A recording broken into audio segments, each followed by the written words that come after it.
Hey guys, welcome to our channel, the Six Functional Fam.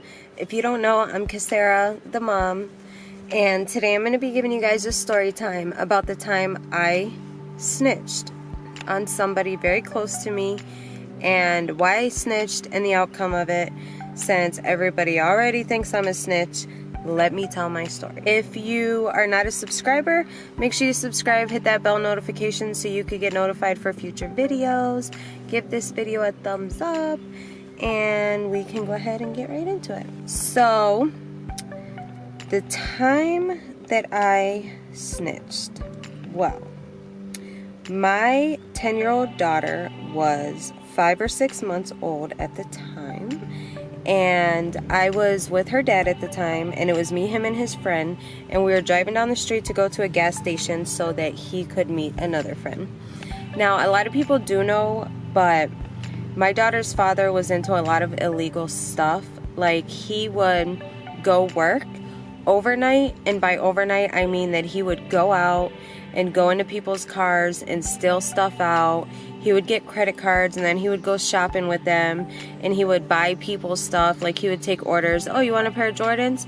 Let me go to the store and swipe this credit card and get a pair of Jordans, and then if they're $150, I'll charge you half for them. So that's how he made money. Or he would go to the gas station and stuff like that. Yeah, I know, it's very, very bad. But yeah, that's the type of stuff that he used to do.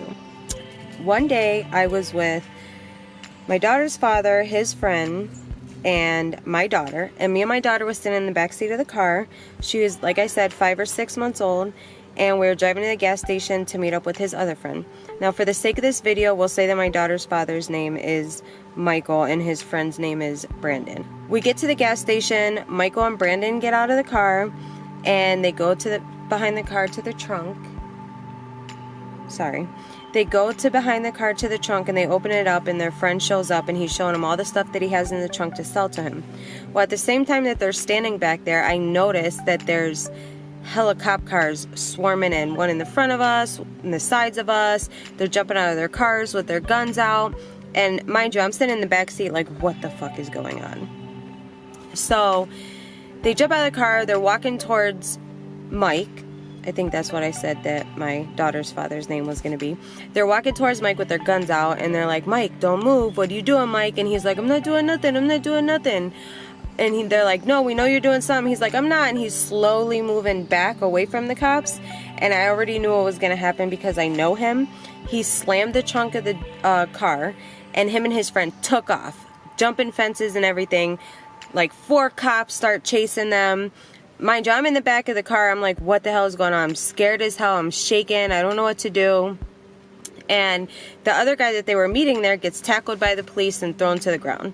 Next thing I know, my door flies open in the back and the cop pulls me out, throws me on the curb, and he's like, sit your ass there and don't move. And I'm like, but my daughter, he's like, she's fine. She's not even doing anything. So I'm sitting there and all this hectic stuff is going on. More cops are pulling up. Then I notice that another black truck pulls up, and it's an undercover cop. And this is the undercover cop that just raided our house a couple days prior. Yes, I said raided. If you want a story time on that, make sure you comment down below and let me know. But yeah, so I noticed it's the same guy that raided our house a few days prior.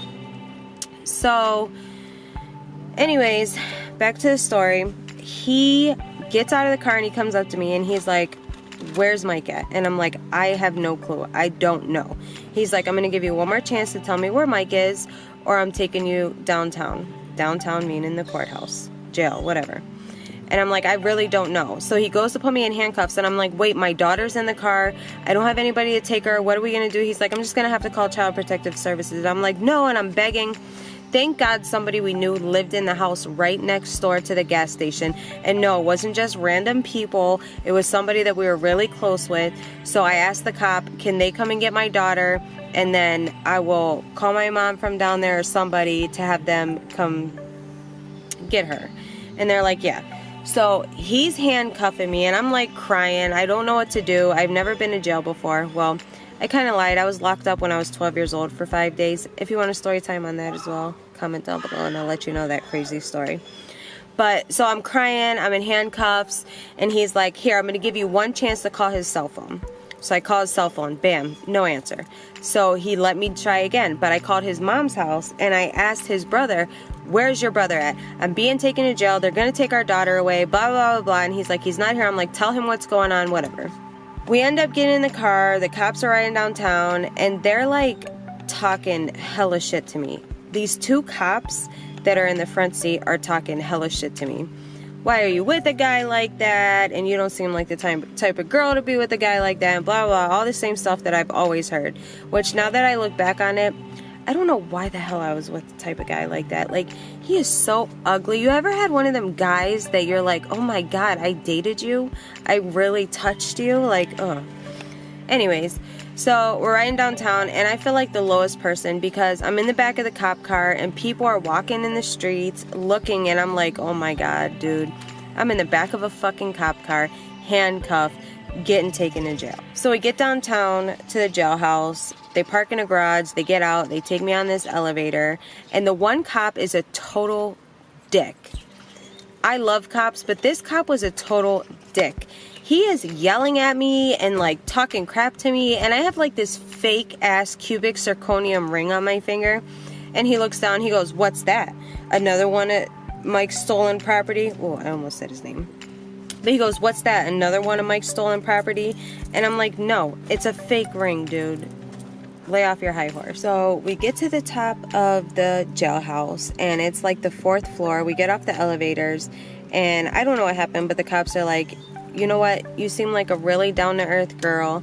You seem like you got a good head on your shoulders. You really need to rethink about what you want to do with your life because this is not the way to go.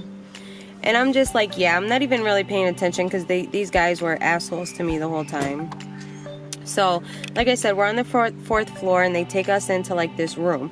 And inside this room, there's like 4 or 5 doors. And then it's like a roundabout. And there's 4 or 5 doors. And in the middle of the roundabout, there's like a desk and a computer and stuff. So they open one of the doors, take me in it. It's like a 5x5 room with a little table and 3 chairs. And the table, there's like a ring on it. And they take one of the handcuffs off of my hand and they handcuff me to the table. And there I am. I'm handcuffed to the table. So they tell me, have a good night. Somebody will be in and talk to me soon and whatever. A half hour goes by. I'm still sitting in this room and like, I don't know what the hell is going on. There's a table, 2 other chairs, and a camera up in the corner from what I can remember. And I'm just like, get me the hell out of here. I'm getting claustrophobic. I don't know what's going on. A whole bunch of stuff is running through my head. So finally, 2 undercover cops, well, one of them is undercover and the other one is a detective. They come in the room and they sit down and they start talking to me about what's going on. And I'm denying everything. I'm like, no, I don't know that he does this. I don't know that. I was just with my daughter, this, and that. Because, mind you, this is a man that beat the crap out of me the whole time I was with him, who held a gun up to my head and tried to kill me. And after this story, there's another story of him kidnapping me after this happened, which I could do a story time on that if you guys want to know also. Comment down below. I've been through hell and back, like you guys don't even understand. But finally, the one guy goes, well, if you don't want to speak, I just want to let you know that that car that Mike was driving, that was just called in stolen. Now that car was Brandon's mom's car, and his mom called it in stolen. Mind you, they found tons and tons of coke in the middle console, which I don't do drugs, but Mike is known for doing coke, and there's over thousands of dollars of stolen tolls in the trunk of that car. So they not only tell me that they're going to charge me with all these felonies, stolen car, possession of drugs, all this stuff, but they're also going to call CPS and have my kids taken away from me. Now, as a mother, you instantly think that is not going to happen to you. Those are your babies. And I was not going to go down for some shit that I wasn't even involved with because I was just in a car. So I decided to let it all out. I let them know what was going on. I let them know where he goes to work.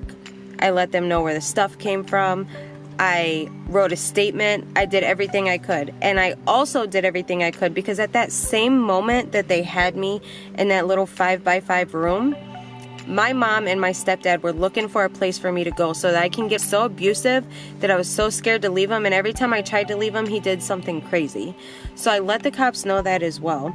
I don't know if you guys can see it, but I have a scar here. Not this one, because this is my eyebrow piercing, but there's a scar over here from him.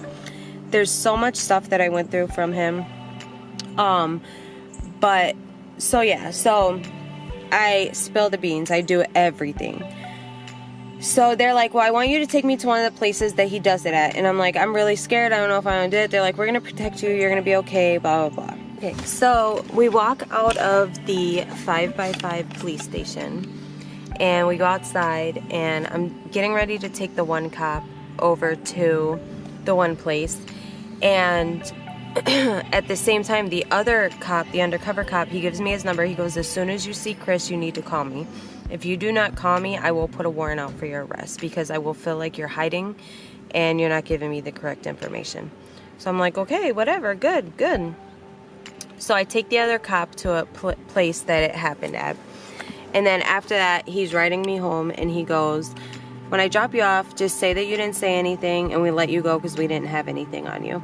But in my mind, I'm thinking, like, you can charge me with that stuff. Like, what's going on? So he's like, no, we can charge you, but just tell them that this is what happened. So he drops me off around the block from where we were at when they took my daughter. So I go up there and everyone's like, oh my God, are you okay? What happened? What happened? And I'm like, they just had me in this room for forever and I didn't know what to say or do. And I didn't say anything because I was like, I don't know anything. And they were like, good.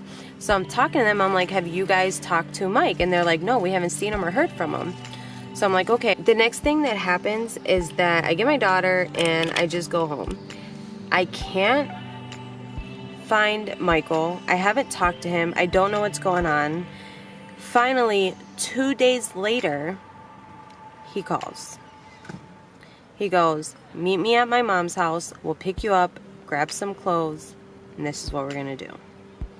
And that is where the story ends.